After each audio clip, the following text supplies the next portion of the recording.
সীমান্তৰ এখন স্কুলে দৃষ্টি আকৰ্ষণ কৰিছে সকলোৰে। ধেমাজিৰ লক্ষীপথৰ পঞ্চায়তৰ অন্তৰ্গত বিদ্যা দ্য লিভিং স্কুলৰ ব্যতিক্ৰমিতাই দৃষ্টি কাঢ়িছে সকলোৰে।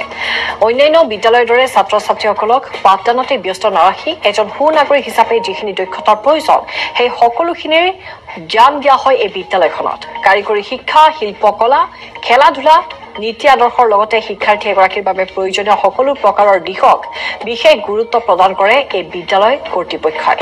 বিদ্যালয়খনৰ ছাত্ৰ ছাত্ৰীৰা উৎপাদিত শাক পাচলিৰে বিদ্যালয় আৱাসগৃহত খাদ্যও প্ৰস্তুত কৰা হয়।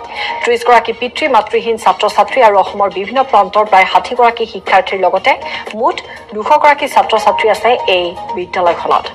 চাবোন বনাবলৈ শিকোৱা, লগতে জৈৱিক প্ৰক্ৰিয়াৰে শাক পাচলি উৎপাদন কৰা, ফুল ৰোৱা, অৰ্কিড লগোৱা আদি উপৰিও নৃত্য গীত, বাদ্যযন্ত্ৰ বজোৱাকে আদি কৰি সকলো শিক্ষা দিয়া হয় বিদ্যালয়খনত। বিচাৰি যাওঁ পোহৰ বিচাৰি যাওঁ আন্ধাৰৰ কাল যৱনিকা ভেদি সিপাৰে কি আছে চাওঁ পোহৰ বিচাৰি যাওঁ পোহৰ বিচাৰি যাওঁ। জেমছ তলে কোন স্কুলত পঢ়িছা? মই বিদ্যালয় লিভিং স্কুলত পঢ়ি আছোঁ। কোন ক্লাছ? মই ক্লাছ 9। চাবোন যে বনালা কেনেকৈ বনালা অকণমান কোৱাচোন তুমি। ফাৰ্ষ্টত আমাৰ বেজটো কটা হয় সৰু সৰুকৈ যাতে সোনকালে গলি যায়। তাৰপিছত গৰম কৰি তাত ডেটল দিয়া হয়, কালাৰ দিয়া হয় আৰু যি ফ্লেভাৰৰ আপোনাৰ বনাব মন আছে সেইটো ফ্লেভাৰৰ বনাব পাৰিব আৰু চেন দিয়া হয় গোন্ধৰ কাৰণে। আৰু ইয়াত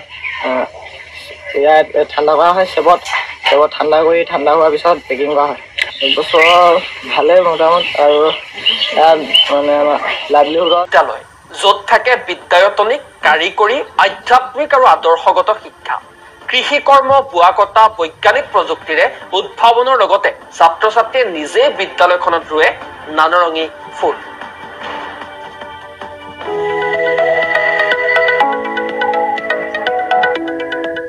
বিদ্যা দ্য লিভিং স্কুল একোখনি তীৰ্থ যেন একোখনি বিদ্যাৰ আশ্ৰম,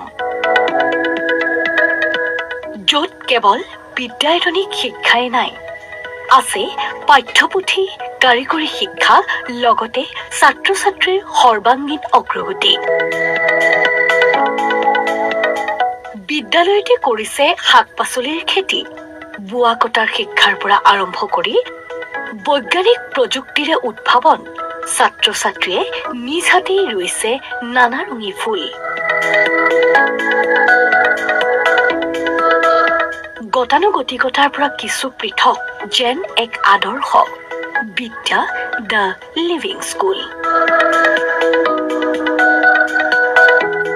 ধেমাজি নগৰৰ পৰা কিছু আঁতৰৰ লক্ষীপথাৰৰ এখন ব্যতিক্ৰমী বিদ্যালয়।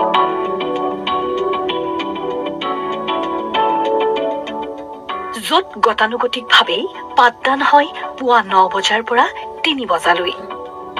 কিন্তু আন বিদ্যালয়তকৈ কিছু পৃথক এই বিদ্যাৰ মন্দিৰ, কাৰণ এই বিদ্যালয়তে আছে ছাত্ৰ ছাত্ৰী নিজেই জন্ম দিয়া এয়া উপবন, অৰ্কিড আৰু ঢেকীয়াৰ বাগান।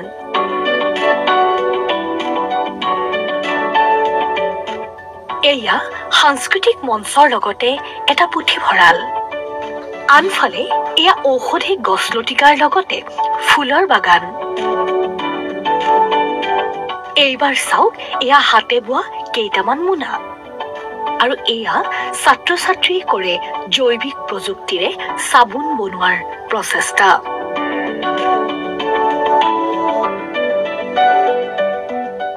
কি নাই এই বিদ্যালয়খনত? এই আৱাসিক বিদ্যালয়খনৰ ছাত্ৰ ছাত্ৰীসকলে কেনে গঠনমূলক কামত ব্যস্ত থাকে আজৰি সময়ত চাওকচোন। পাঠ্যপুথিৰ শিক্ষা, গীত, নৃত্য, নাট্য, বাদ্যযন্ত্ৰ, খেল ধেমালি, শিল্পকলা সকলোতে পাৰ্গত হোৱাৰ লগতে ছাত্ৰ ছাত্ৰীসকলে সমান্তৰালভাৱে লৈ গৈছে গুণগত মানদণ্ডৰ হাতৰ বিদ্যা।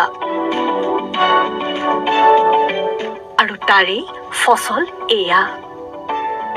মুঠ ২০০ ছাত্ৰ ছাত্ৰীৰে ভৰা এই বিদ্যালয়খনিত পিতৃ মাতৃহীন বা দৰিদ্ৰ ছাত্ৰ ছাত্ৰীসকলৰ বাবে আছে বিনামূলীয়া শিক্ষাৰ সুবিধা।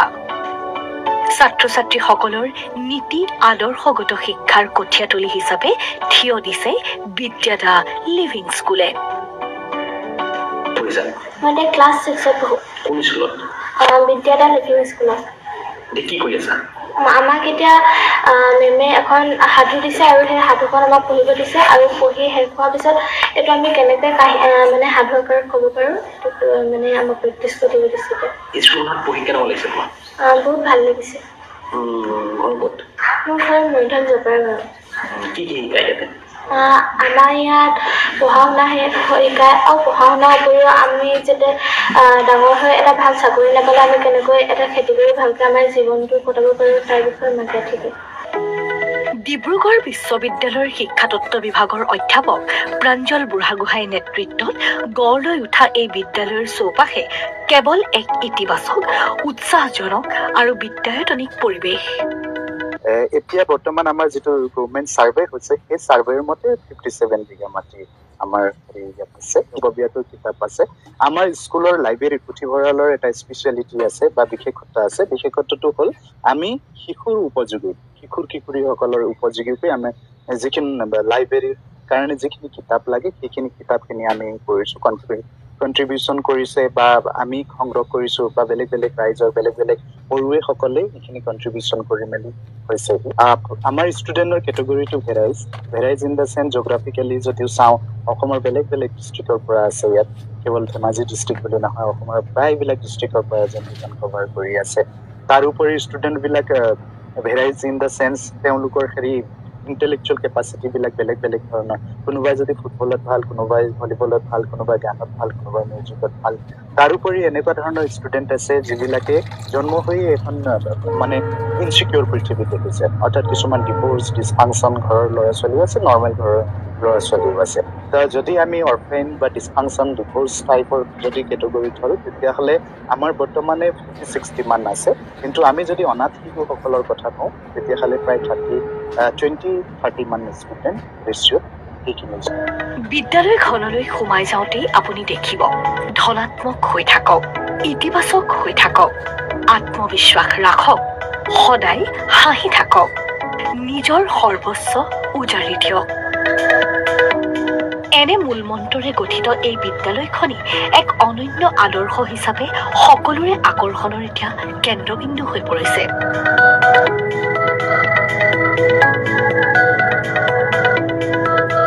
ধেমাজিৰ পৰা দনিবলৰ সহযোগত ঋতুৰাজ চুতীয়া আৰু news desk report NB news. আহিছো বাতৰিৰ মাজলৈ। ধেমাজিৰ অসম অৰুণাচল সীমান্তৰ এখন স্কুলে দৃষ্টি আকৰ্ষণ কৰিছে সকলোৰে। ধেমাজিৰ লক্ষীপথাৰ পঞ্চায়ত অন্তৰ্গত বিদ্যাদা লিভিং স্কুলৰ ব্যতিক্ৰমিতাই দৃষ্টি আকৰ্ষণ কৰিবলৈ সক্ষম হৈছে সকলোৰে। অন্যান্য বিদ্যালয়ৰ দৰে ছাত্ৰ ছাত্ৰীসকলক পাঠদানতে ব্যস্ত নাৰাখি এজন সুনাগৰিক হিচাপে যিখিনি দক্ষতাৰ প্ৰয়োজন সেই সকলোখিনিয়ে জ্ঞান দিয়া হয় এই বিদ্যালয়খনত। কাৰিকৰী শিক্ষা, শিল্পকলা, খেলা ধূলা, নীতি আদৰ্শৰ লগতে শিক্ষাৰ্থী এগৰাকীৰ বাবে প্ৰয়োজনীয় সকলো প্ৰকাৰৰ দিশক বিশেষ গুৰুত্ব প্ৰদান কৰে এই বিদ্যালয়খনৰ কৰ্তৃপক্ষই। বিদ্যালয়খনৰ ছাত্ৰ ছাত্ৰীৰ দ্বাৰা উৎপাদিত শাক পাচলিৰে বিদ্যালয় আৱাসগৃহত খাদ্য প্ৰস্তুত কৰা হয় আৰু 30 গৰাকী পিতৃ মাতৃহীন ছাত্ৰ ছাত্ৰী আৰু অসমৰ বিভিন্ন প্ৰান্তৰ প্ৰায় 60 গৰাকী শিক্ষাৰ্থীৰ লগতে মুঠ 200জন ছাত্ৰ ছাত্ৰী আছে এই বিদ্যালয়খনত। চাবোন বনাবলৈ শিকোৱা, জৈৱিক প্ৰক্ৰিয়াৰে শাক পাচলি উৎপাদন কৰা, ফুল ৰোৱা, অৰ্কিড লগোৱা আদিৰ উপৰিও নৃত্য, গীত, বাদ্যযন্ত্ৰ বজোৱাকে আদি কৰি সকলো শিক্ষা দিয়া হয় এই বিদ্যালয়খনত। আৰু বিদ্যালয়খন স্থাপন কৰাৰ ক্ষেত্ৰত ডিব্ৰুগড় বিশ্ববিদ্যালয়ৰ শিক্ষাতত্ত্ব বিভাগৰ সহকাৰী অধ্যাপক প্ৰাঞ্জল বৰগোহাঁই এক বহুদিনীয়া প্ৰচেষ্টাৰ ফচল বুলি জানিবলৈ দিয়ে স্কুলখনৰ অধ্যক্ষই।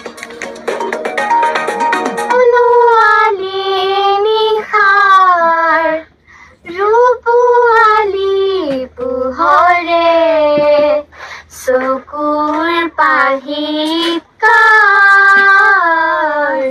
ছবি আঁকি যায়, চকুৰ পাহিত ছবি আঁকি যায়।